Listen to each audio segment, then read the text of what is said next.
there are a lot of resources about the two subjects that we'll be speaking about today. What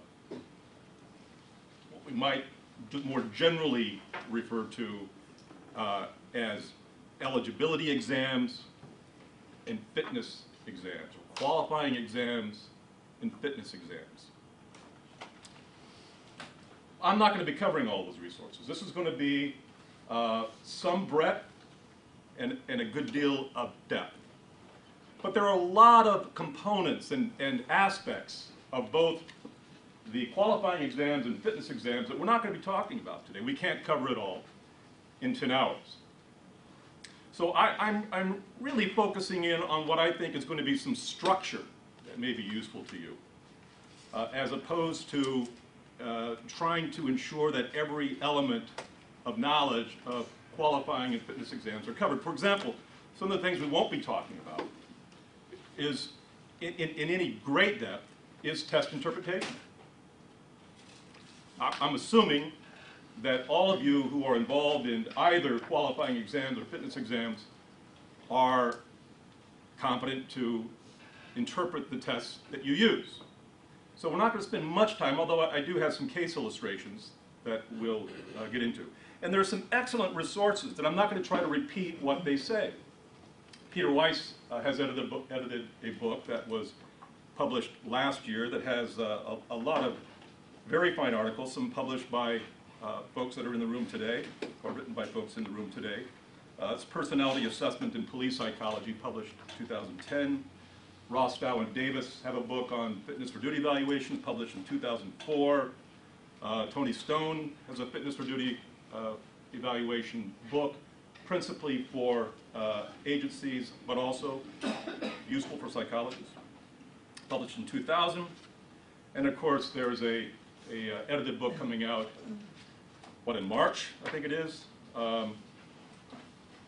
Jack Kitaev's book, Handbook of Police Psychology. And the article that, or the chapter that I've written on fitness for duty evaluations will appear in that book in March. So I won't try to repeat all that is said.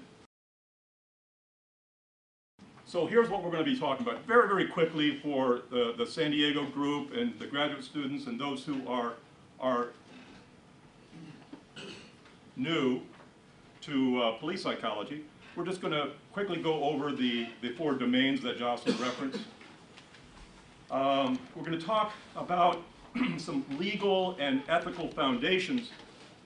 Now, the appropriate caveat here and disclaimer is that I'm not an attorney. Had I stayed at the Holiday Inn last night, I could be one today, but I didn't.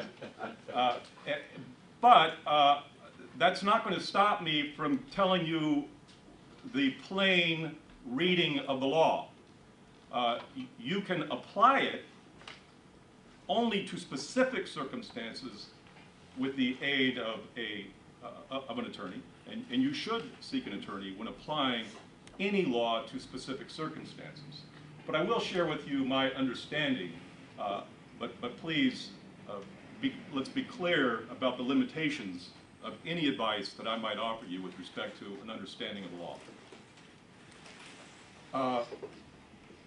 We'll be talking about qualifying exams that include pre-employment screening, post-offer psychological evaluations, and a bifurcated model that includes pre-offer and post-offer psychological screening, as well as specialty assignments or the psychological evaluations for police specialty assignments, otherwise known as PEPSAs.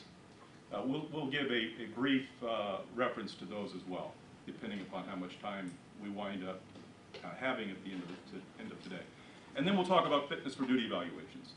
Roughly, we're going to divide the class into half the time being spent on qualifying exams and half the time being spent on fitness for duty examinations.